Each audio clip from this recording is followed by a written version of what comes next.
Bago po tayo magsimula, hinihiling ko po na tayo pong lahat muna ay yung po, tayo po'y manalangin. Amang Diyos na makapangyarihan at dakila sa lahat, sa pangalan ni Jesus, Lord, nagpapasalamat po kami, Panginoon, sa araw na ito, sa oras na ito, Panginoon, na muli ay binigyan niyo po kami ng pagkakataon upang makapag-aral, Panginoon, ng inyong banal na salita, Panginoon. Lord God, sa oras na ito, Panginoon, kami po ay humihingi po, Panginoon, ng kapatawaran, Panginoon, sa lahat ng aming bagay na nagawa, naisip at nasalita, Panginoon. Lord, ano man pong bagay na aming nagawa na inyong nasumpungan na hindi ka lugod-lugod, Panginoon, sa inyong harapan, Panginoon, ito po ay aming hinihingi, Panginoon, ng kapatawaran, Panginoon. And Lord, sa oras na ito po, Panginoon, humihingi po kami, Panginoon, ng patnubay at gabay, Panginoon, sa aming pag-aaralan, Panginoon. Nawa po ay kayo ang maitaas, nawa po kayo ang madakila, Panginoon, at kayo po ang mapapurihan, Panginoon. Sa oras na ito, Panginoon, lahat po ng aming pag-aaralan, Panginoon, hinihiling po namin, Panginoon, na ito'y tanging manggagaling lamang sa inyo, Panginoon. Lord, sa oras na ito, Panginoon, kayo po ang aming pinupuri at dinadakila, Panginoon. And Lord, pinawasak namin, Panginoon, anumang plano at gawa ng kaaway, anumang distraction, Panginoon, anumang sagabal sa aming pag-aaral, Panginoon. Sa oras na ito, Panginoon, ay wasakin yung Panginoon. Lord, sa inyo po namin binabalik ang lahat ng papuri, pasasalamat at pagsamba, pagdakila sa pangalan ni Jesus. Amen. So, ang ating pong pag-aaralan sa araw na ito ay ang pag-ibig ng Diyos. So, ito po yung ating matatagpuan sa, basahin po muna natin nakalagay sa Roma 6:23. Yan, sino po nakakakabisado na nun? Ang Roma 6:23. Yung for the wages of sin is death, but the gift of God is eternal life through Jesus Christ, our Lord. Kung sa Tagalog po, sapagkat ang kabayaran ng kasalanan ay kamatayan. Ngunit ang libreng kaloob ng Diyos ay buhay na walang hanggan sa pamamagitan ni Jesus Christ na ating Panginoon. So, ito po. Yan, nakalagay na pala. Sapagkat kamatayan ang kabayaran ng kasalanan, ngunit ang libreng kaloob ng Diyos ay buhay na walang hanggan sa pamamagitan ni Kristo Jesus na ating Panginoon. So may binanggit po na kasalanan. So ano po ba yung mga kasalanan? Napakarami po ng kasalanan. So ang kasalanan po, isa lamang po ang trivia sa bawat isa. Ang kasalanan po, ito po yung mga bagay na ginagawa natin na hindi po kalugod-lugod sa harapan ng ating Panginoon. Ano man po ang ating bagay na ginagawa na hindi magpapasaya, na hindi makalulugod sa ating Panginoon o agin sa kalooban ng ating Panginoon, ang tawag po ron ay kasalanan. So lahat po ng ating gagawin na mali at hindi makalulugod sa ating Panginoon, tandaan po natin, tawag po ron ay kasalanan. Halimbawa na lamang po ay ang pagsisinungaling. Tawag po ron sa pagsisinungaling ay isang kasalanan. So kung iniisip po natin, ang kasalanan ay tanging sa mga gawa lamang, hindi po ganon. So tandaan po natin, meron pong bagay ang kasalanan. Kakagawa po tayo ng kasalanan sa isip, sa salita, at sa gawa. No? Hindi po man natin na gagawa ng aktwal, ng personal, pag po tayo nakakapag-isip ng masama sa ating kapwa, sa ating mga magulang, tandaan po natin na tayo po'y nagkakasala na. Kahit po na tayo'y tumingin lamang, tandaan po natin na pwede na rin po tayong magkasala. Nakalagay po yung sa Mateo 5:28 na kung sino man tumingin sa isang babae na may pagnanasa sa kanyang pag-iisip, siya po ay nagkakasala na. So yun po. Ibig sabihin po, ang kasalanan, hindi lamang po daw yun sa gawa, kundi po sa isip, sa salita, at sa gawa. So tandaan po natin, sabi po sa Roma 6:23 kanina, na meron daw po kabayaran. Tandaan po natin yan. Ibig po sabihin, pag meron pong kabayaran, meron daw pong kapalit. Katulad po sa mga estudyante rito na nag-aaral, pag tayo nag-aaral, may kapalit yun. Ano pong kapalit nun? Grado. Mataas na grado. Kung nag-aaral ka ng mabuti, napakagandang grado ang makukuha mo. Sa amin naman pong mga nagtatrabaho, dahil pong merong kabayaran din yung aming pagtatrabaho, ang kapalit naman po ron yung salary, yung sweldo o yung sahod po na aming inaasahan. Sa mga nagnenegosyo naman po, ang kapalit naman po ay kita o tubo. Ganun po sa mga nagnenegosyo. So, meron pong kapalit. Lahat po ng bagay na ating ginagawa, tandaan po natin, lagi pong meron po yun kapalit. So ang sinasabi naman po sa verse na ating binasa kanina sa Romans 6:23, ang kasalanan daw po na ginawa natin, may kabayaran daw po yun o kapalit. Dito po sa ating mundo na kinalakihan, pagka tayo po yung nagkasala, may basihan o meron pong timbang yung kasalanan po nating ginawa. Halimbawa po, nagnakaw ng piso o nagnakaw ka ng malaking halaga. Pagpalagay natin, 1,000,000. Dito sa mundong ating ginagalawan, sa mundong ating kinalakihan, pag nagnakaw ka ng piso, absuelto ka, makakaligtas ka. Pero pag nagnakaw ka ng malaking halaga, ang kulong mo, matagal ang sintensya. Baka maaring wala ng laya o pagbayaran mo siya habang buhay. Ganun po ang kaparusahan dito sa atin sa mundo. Yung kasalanan mo, ibabase po sa kung ano ang ginawa mo. Pero po sa batas po ng ating Panginoon, iba po yung batas niya. Nagnakaw ka po ng maliit, nagnakaw ka ng malaki, pareha lang po yun na nagnakaw. Nagnakaw ka po ng piso, nagnakaw ka ng 1,000,000, parehas lang po yun kay Lord na ikaw po ay nagnakaw. So, timbang lang po yun. Napakalaki po ng pagkakaiba dito sa atin, sa mundo po na ating tinatayuan. Yun po yung batas ng tao at batas po ng Diyos. So, meron po siyang malaking pagkakaiba. So, pakinggan po natin ito. Nagnakaw ka man ng malaki o maliit, tandaan natin, hindi yun po makakaligtas sa ating Panginoon. Lahat kita niya. Iniisip pa lamang natin, gagawin pa lamang natin o ginawa na natin, may nakakita man o wala, basta mali yung ating ginawa, nakaslista na po yun sa ating Panginoon. At pagdating po ng araw, sabi niya kung ano man ang ating ginawa, mabuti o masama, ipaglilinis daw po natin yun. So, maging aware po tayo sapagkat sa paningin po ng ating Panginoon, lahat po ay hayag.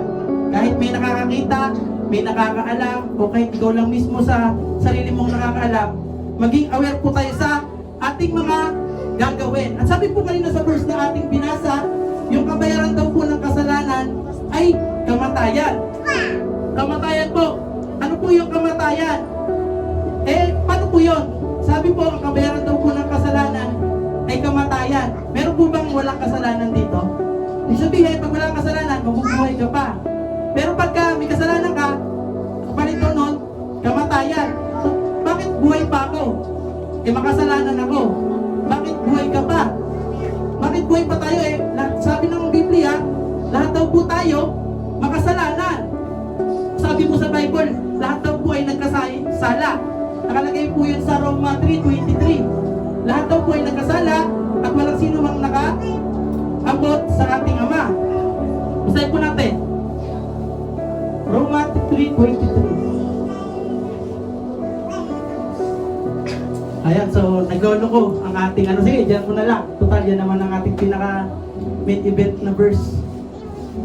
Yan, so basahin ko na lang po. Sapagkat ang lahat ay nagkasala at walang sino mang nakaabot sa kaluwalhatian ng Diyos. So paano yun? Nagkasala na pala ako, makasalanan pala ako. Nagkasala ka, makasalanan ka. Pero bakit po?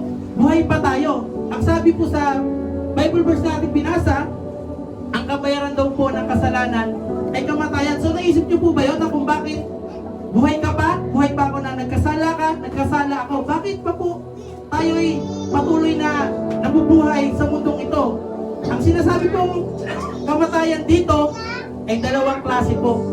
Isang physical death at isang spiritual death. So physical death po, yun po yung buhay na yung katawan tao na ating nakikita. Yung katawan tao po na nagkakasakit, pinupo, nagkakasipon, na mga problema, yun po yung physical death.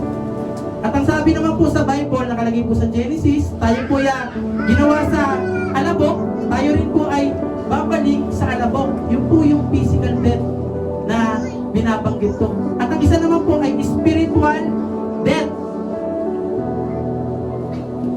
Yun po yung pangalawang kamatayan po, yung spiritual na kamatayan. Naniniwala po ba kayo na lahat tayo namatay na po spiritual? Sino pong naniniwala sa inyo? Meron po bang naniniwala? Ang sagot po ron, opo, lahat po tayo ay namatay na spiritual. Lahat po ay namatay spiritually dahil po sa kasalanan. Yun po yung naglayo sa atin sa Panginoon. Yun po yung nagwalay sa atin sa Panginoon. Naalala niyo po ba yung kay Eva at Adan? Talagang open sila lahat. No? Pero dahil po sa kasalanan, yun po yung naghiwalay sa kanila. At yun po yung pinagpapatuloy natin sa mga panahong ito. So ano po yung pagkawalay po na sinasabi rito? Kasi po, baka hindi tayo aware na baka akala mo, nandito ka sa simbahan, akala mo, nagsisimba ka, umaattend ka ng mga gawain sa Panginoon, pero hindi mo alam, patay ka pala spiritual. Alam mo, alive naman ako, naligo po ako, nag-almusal pa ako, nagutom pa ako, alive na alive ako. Pero hindi pala natin alam, patay tayo spiritually. Ano po yun? Isang mababaw lamang po na halimbawa nun, is yung 1 hour ka na lamang po magsisimba, pero parang tamlay na tamlay ka pa. Isa lamang pong patunay na ikay patay spiritually na 1 hour ka na lamang po magsisimba, pero parang tinatamad ka pa, hinaantok ka pa, parang pagsimba mo, labag pa sa kalooban mo. Kasi marami kang pang gagawin. Yun, hindi po ito pang babash o pang hahamak po sa atin. Realidad lamang po ito na talaga kung minsan nangyayari rin sa atin kahit tayo lingkutan ng ating Panginoon. Minsan pagising natin, anong oras na? Magsisimba pa pala ako, hindi kaya patay na ako spiritually. No? Ang isa pong buhay na spiritual is lagi pong may kauhawan po sa ating Panginoon. Hindi lamang sa kanyang salita, kundi po nagagawa natin. Nagagawa natin ng ating katawang pisikal.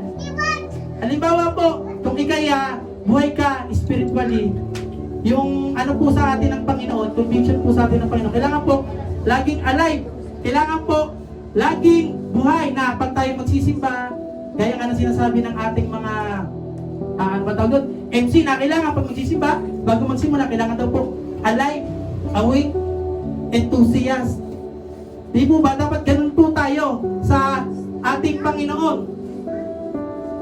Wala po akong intensyon na magsabi po na kung ano rito. So sa atin po, ang sabi po ng ating Panginoon kanina, pag tayo rin po ay nagkasala, ang kabayaran daw po ay kamatayan. Pero alamin muna natin, tayo po ba'y alive sa gawain ng ating Panginoon? Baka mamaya, nagsisimba na lamang tayo, pumupunta, kumakatin, pero paulit-ulit na lamang po. Kumbaga, ikay kakain, matutulog, kakain, magtatrabaho, matutulog, pagkatapos, ganun ulit, kinabukasan, kakain, matutulog, tapos ganun ulit.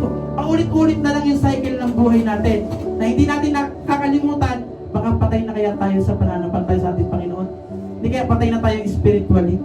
Baka mamaya, katulad nung nasa church pa ako sa Caloocan, sabi niya, ang isang tao raw na gumagalaw, buhay, at nag-e-exist sa mundong ito, pero pag wala kang Panginoon sa buhay, ikaw po ay mahahalin tulad sa isang zombie.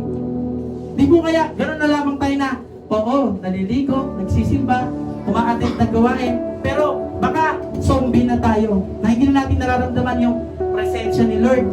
Hindi na natin nararamdaman yung talagang pag-ibig na binibigay niya po sa atin. Yung tipong magbabasa ka na lang ng Bible, antok na antok ka pa.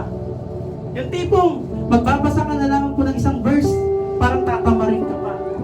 Kung minsan may katotohanan yung sinasabi ng iilang pastor, na mas masarap daw po magbasa ng Bible, yung talagang Bible, hindi yung talagang cellphone. Kasi nangyayari talaga na naaagaw po ng kaaway. Kasi pag ikay gumagawa ng double time sa ating Panginoon, hinihigitan po ng kaaway yun. Talagang nagti-triple time sila. Minsan, nag-aaral ka na, minsan milalabas na Shopee o Lazada. Ting! Kagano, papating-ting sa cellphone mo. Siyempre ko naman, malilingat. Eh, mga parang saglit na naman to, may in-order pala ako. Titignan ko muna kung na-receive o on the way na o ginagawa pala. No? So, nakakagaw. Kaya maganda po yung magbabasa tayo ng Bible, yung talagang Bible. Na, yung, sino po bang sa atin ngayon, meron pa bang mga nagba-Bible ngayon? Ako talaga, aminado ko. Ang laki ng Bible ko nasa bahay, pero hindi ko madala-dala rito sa bahay. Kasi kumbaga, package din naman po kasi dito sa phone. Kaya lang, ang pagkakaiba lamang po, talagang may ibang attention na umaagaw. Halimbawa, pindutin mo lang, may tatlo kasing buton sa cellphone eh. Kung sa akin, square, bilog, tapos triangle. Yung triangle, yung balik. Tapos yung gitna, yung parang back, yung pinakapangkalahatan. Tapos yung square, yun yung parang icon. Ano ba tawag doon sa computer? Yung icon? Hindi yung di ba, dito sa phone, yung mga nandito, yung mga tab. Parang gano'n eh, sa phone, sa square, pag binak mo gano'n, andun yung tab, yung mga Facebook, andun yung mga inaano ko. Kaya, naagaw talaga yung atensyon. Pero, anyway, bago pa tayo lumayo, balik tayo rito. Parang lumalayo na tayo eh. So, doon tayo balik sa patay ka spiritually. So, balik po tayo rito. Lastly po, pagkapatay ka spiritually, tandaan po natin ang isang tao takot mamatay. Sino po takot mamatay? Siyempre, hindi tayo aamin. Kahit ako, minsan parang gusto ko nang mamatay, pero minsan parang ayaw ko rin mamatay. Kasi pag nagkakasala na tayo, parang, Lord, huwag muna kasi baka hindi ako mapunta sa inyo. Baka may pag namatay ako, ngayon, alive na alive ako sa spiritual, pero maya baka magkasala ako, baka tingin ako sa iba ng hindi maganda, baka mamaya kung saan ang punta ko. Diba? Kaya nangyayari po yun sa tao. Pero indicate daw po pala yun na pag takot kang mamatay, ibig sabihin, takot ka po sa kalooban ng Diyos. Ibig sabihin po, pag takot ka sa kalooban ng Diyos, patay ka po spiritually. So yun po pala yun. Pero huwag niyo po ako na mamali ng kahulugan.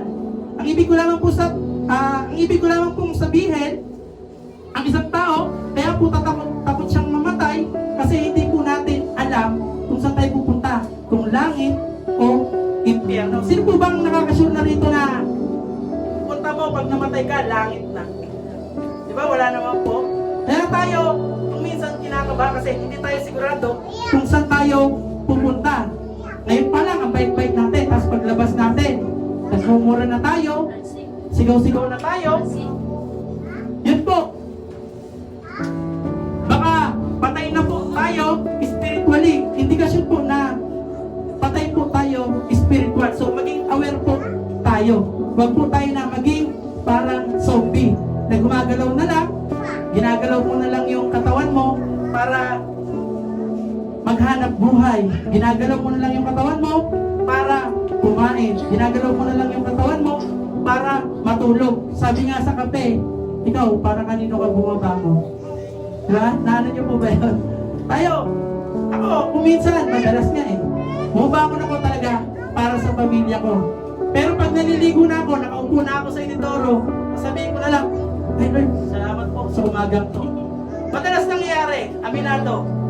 Totoo. Sino po bang pagising nito talagang as in, always, pag mulat ng mata mo, Lord, salamat, gising pa ako. Kinabukasan, Lord, pag mulat ng mata ko, salamat, gising pa ako.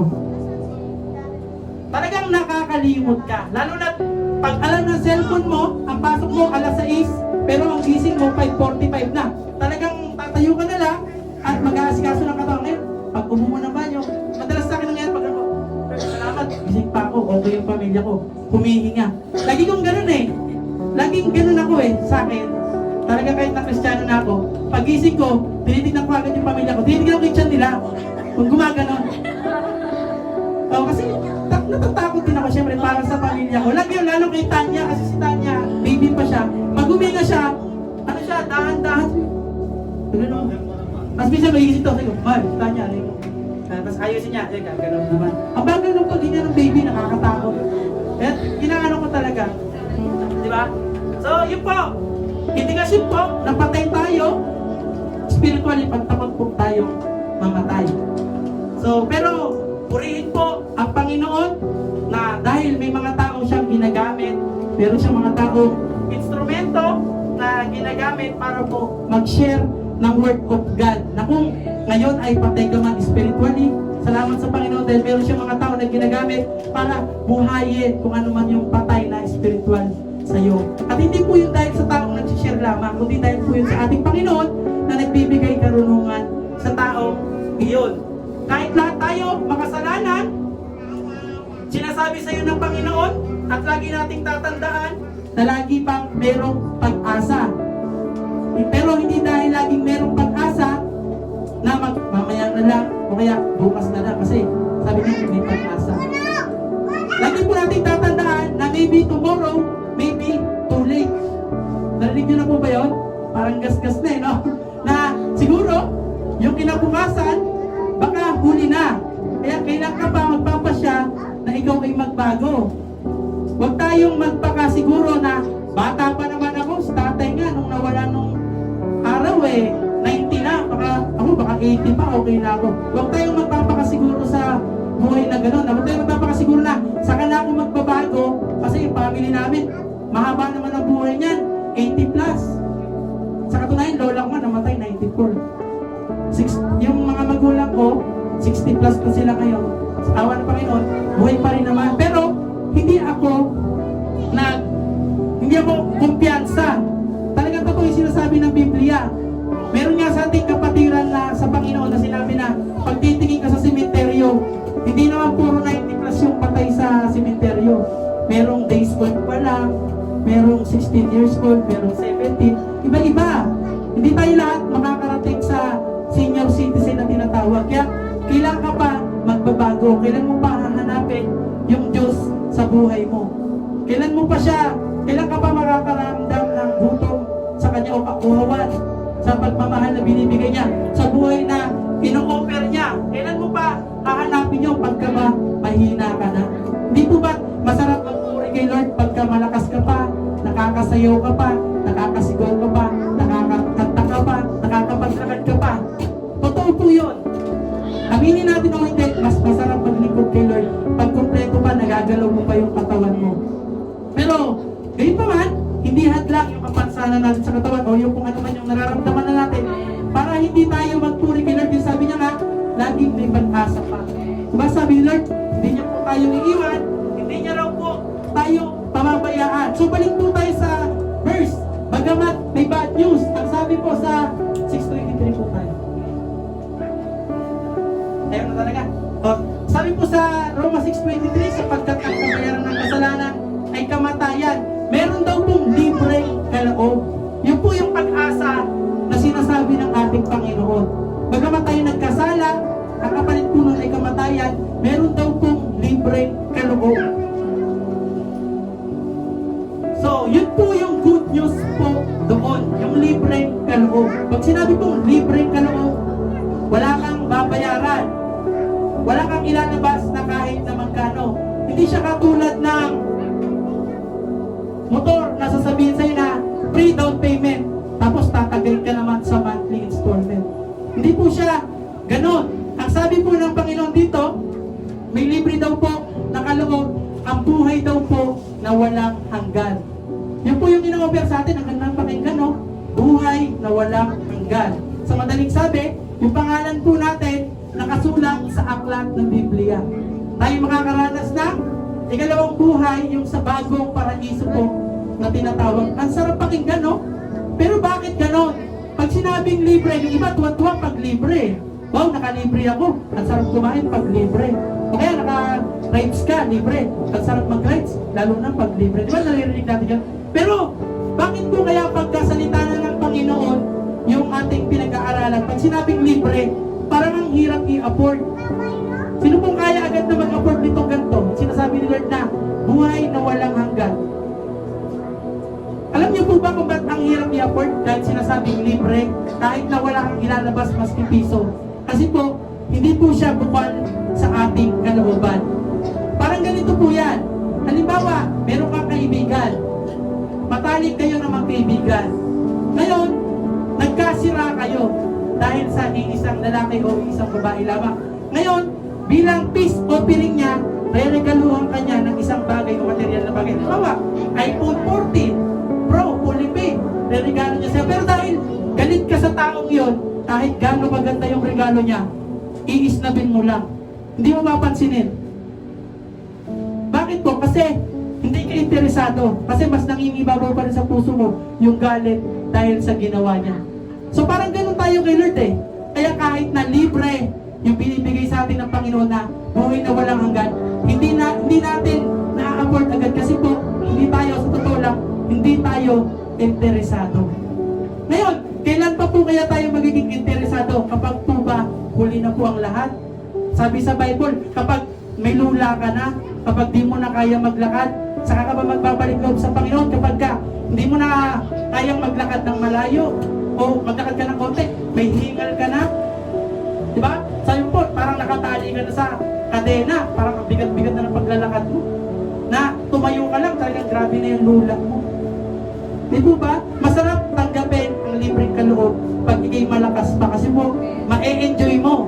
Talagang makakapagpuri ka pa kay Lord ng buo. Yun po yung good news na binibigay niya. Pero dahil nga sabi, good, libre, parang hindi na, binawalang bahala na lang ng iba. Pero paano kaya pag mahal ang bayad nun? Para tayo makapag-afford ng buhay na walang hanggan. Paano kung may bayad? Hindi kaya makapag-ipunan pa natin yun eh. Paghandaan pa natin yun. Pero napakabuti ni Lord kasi binigay niya po yung buhay na walang hanggan, libre. Pero ang gagawin na lang po natin, hihingi po tayo ng kasalanan, magsusori tayo kay Lord. Lord, na kung ano man po yung nagawa ko, ano man yung bagay na kataksilan na nagawa ko sa inyo, Lord, hiningi ko po ito ng tunay at buong kapatawaran. Tanggapin niyo po ako bilang anak at tatanggapin ko naman kayo bilang Panginoon tagapagligtas. Di po ba ang sarap? Lalo pag totoo sa puso na si Lord, tinanggap natin bilang talagang Panginoong totoo, buong buo sa puso natin na siya ang ating Diyos Ama na ating pinaglilingkuran. Na kung bakit tayo nabubuhay sa mundong ito, walang iba po dahil sa Kanya. Yun po yung talagang masarap na alam mo ng libre, ngayon may malakas ka pa. Lord, salamat dahil napakalakas ko pa, binulat mo na yung aking mata, ang aking kaisipan, na talagang Diyos na ikaw yung tunay na pinaglilingkuran ko. Ang sarap, lalo na libre pa, wala kang babayaran. Pag sa'yo po libre, wala kang ilalabas kahit piso, kasi libre. Di po ba? So, wala. Yun po yung libre, yun po yung regalo na dapat tanggapin natin na si Lord, hindi naman natin si Lord kagalit eh. Hindi siya yung katulad ng example ko kanina na against tayo kay Lord. Kumbaga, sinusunod pa nga natin si Lord eh. Sa madaling sabi, ginagalang natin ang ating Panginoon. Kumbaga, nakakapagsimba nga tayo rito para humingi ng tawad sa Kanya, para magpuri sa Kanya. Ngayon, kung ano man po yung inaalok sa atin ni Lord na libre, tanggapin po natin yun. Wag po tayong maniniwala sa iba na may konting babayaran. Wala pong ganun pag kay Lord. Talaga pong laging libre. Pag ang isang bagay po na ibinigay sa'yo, na pinahalagahan mo lalo kay Lord, malaki pong tulong yun. Talagang kapalit po nun ay buhay na walang hanggan. Ang sabi po sa verse, sapagkat ang kabayaran ng kasalanan ay kamatayan. Wag po tayo doon. Doon po tayo sa ang libreng kaloob ng Diyos ay buhay na walang hanggan sa pamamagitan ni Kristo Jesus na ating Panginoon. Ngayon, bro, ilang beses ko nang narinig yan. Hindi ka pa nagsisimba rito, narinig ko na yan. Bro, dati ko pa naririnig yan. Sa pagsisimba ko rito, lagi kong naririnig yan. Ngayon, isa lamang po ang gustong sabihin ng ating Panginoon.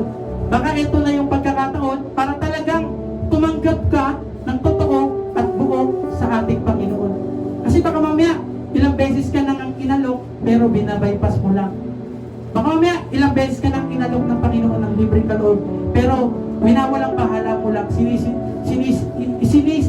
isinasantabi mo lamang po. Huwag nating palalampasin ang libreng kaloob na ito dahil wala pong ibang makapagbibigay nito kundi ang ating Panginoong Diyos lamang po. Ngayon, kapatid, sabi ko nga, maybe tomorrow, maybe too late. Kaya, kailan mo pa talagang gustong tumanggap ng totoo sa ating Panginoon? Pangako mo sa Kanya na, Lord, lahat gagawin ko para lamang masunod ang kalooban mo, hindi ang kalooban ko. Dapat gawin mo yun habang ikay malakas pa ng bukal sa iyong puso. Ngayon kapatid, total ay napag-usapan natin ito. Handa ka ba na tanggapin ng Panginoon sa iyo ng buong puso, buong kaluluwa, buong pag-iisip, walang pag-aalinlangan? Gusto ko po kayo marinig. Gusto niyo po ba? Kasi lahat naman po tayo gusto ng buhay na walang hanggan. Wala pong ayaw. Pero nga, sabi nila, gusto mo bang mapunta sa langit? Gusto po. Ngayon, gusto mo bang makasama ang Panginoon? Gusto po. Ngayon, nagsisimba ka pa? Hindi po eh. Diba? Gusto nilang makasama ang Panginoon, pero hindi nila sinusunod yung kalooban ng Panginoon. Meron naman tao na, gusto mo bang makasama ang Panginoon? Opo. Nagsisimba ka ba? Opo. Ginagawa mo ba yung kalooban niya? nagpa-backslide. Pero tandaan natin na pag buong puso natin sinunod ang ating Panginoon, buong puso, buong kalooban, suko natin sa Kanya, wala pong mahirap kay Lord. Kasi kaya po ng mga nakaraan pa nating napag-aralan, kahit gaano man kabigat yung ating bubuhatin ng problema, pagsubok, pagkasama natin si Lord, wala pong mabigat dyan. Lahat kaya natin. Kasi totoo po yung ating Diyos na pinaglilingkuran. Lahat po ng ating pagpapagal, meron pong buhay na walang hanggan na kapalit. So mga kapatid, meron po tayong maikling panalangin at hiling ko po na ito inyong ariin na sarili nyo ring panalangin. Sundan nyo lamang po ang panalangin ito bilang pong totoong pagtanggap sa Panginoon, bilang buong pagtanggap sa Kanya. Hiling ko po na tayo po lahat ay yumuko, tayo po ay panalangin. Sundan nyo po ang panalangin ito. Panginoon, Amang Diyos na mga pangyarihan, sa pangalan ni Jesus, inaalay ko po ang aking buhay para sa inyo. Humihingi po ako ng kapatawaran sa aking mga kasalanang nagawa. Tinatanggihan ko po ang aking sarili. Hindi ko po kayang iligtas ang aking sarili. Panginoon, sa inyo lamang po matatagpuan ang kaligtasan. Kaya po sa oras na ito, tinatanggap ko po kayo bilang Panginoon at tagapagligtas ng aking buhay. Maghari po kayo sa aking puso. Alisin niyo po ang humahad lang upang ako ay makapaglingkod sa inyo ng totoo. Sa oras na ito, ay kayo na po ang mamahala sa aking buhay. Tinatanggap ko po kayo bilang Panginoon at tagapagligtas. Salamat po. Binabalik ko na po ang lahat ng papuri at pasasalamat sa pangalan ni Jesus. Amen. Ngayon po mga kapatid, patuloy lamang po kayong yumuko. Tayo po manalangin. Ayan nyo po na ipanalangin ko po kayo. Panginoong Diyos na makapangyarihan at dakila sa lahat, sa pangalan ni Jesus, Lord, nagpapasalamat kami Panginoon sa inyong mga banal na salita Panginoon na aming napag-aralan Panginoon sa oras na ito Panginoon na Lord, bagaman kami nagkakasala, bagaman kami Panginoon ay nagkakamali, pero Lord, kami tao lamang po Panginoon at kami po Panginoon ay humihingi Panginoon ng kapatawaran sa lahat ng bagay po na aming nagawang pagkakamali. Lord, sa oras na ito Panginoon ay sinusuko po namin ang aming mga buhay sa iyo lamang Panginoon. Lord, kayo na po ang maghari sa aming buhay. Salamat po Panginoon dahil po Panginoon, ibinuhos niyo po Panginoon ang inyong dugo Panginoon sa krus ng Kalbaryo upang kami Panginoon ay matubos Panginoon sa aming mga kasalanan Panginoon. Kaya Lord, sa oras na ito Panginoon ay tinatanggap ko po namin Panginoon bilang Panginoon tagapagligtas namin Panginoon. Kaya Lord, wala na pong sino man ang siyang makakagulo o makakahadlang Panginoon sa pagitan natin Panginoon. Kaya Lord, salamat po dahil kayo po Panginoon ay Diyos na buhay, hindi nagpapabaya at hindi kami iiwan at pababayaan. Lord, kayo po ang laging maghari sa aming buhay. Samahan niyo po kami sa bawat landas na aming tatahaking Panginoon. Lord, bagaman kami Panginoon ay nakakaranas Panginoon ng kapighatian, kalungkutan, problema, pagsubok, kabigatan at ano pa man po na kahirapan na aming nararanasan sa oras na ito at kahit karamdaman pa man yan iyon Panginoon, Lord, naniniwala kami Panginoon na ito'y kayo ang handang umalalay sa amin Panginoon. Ito'y kayo Panginoon ang siyang mag-iingat sa amin, magpapalakas sa amin Panginoon sa mga oras na ito Panginoon. Lord, nagpapasalamat kami Panginoon dahil may tunay na Diyos kami Panginoon na sinasandalan, na tinutungtungan Panginoon, na nagtutulong sa amin Panginoon upang mapagtagumpayan namin Panginoon ang lahat ng problema ito Panginoon. Kaya Lord, sa iyo namin binabalik lahat ng papuri at pasasalamat sa pangalan ni Jesus. Amen. Ngayon mga kapatid, ang ating tema ay pag-ibig ng Diyos.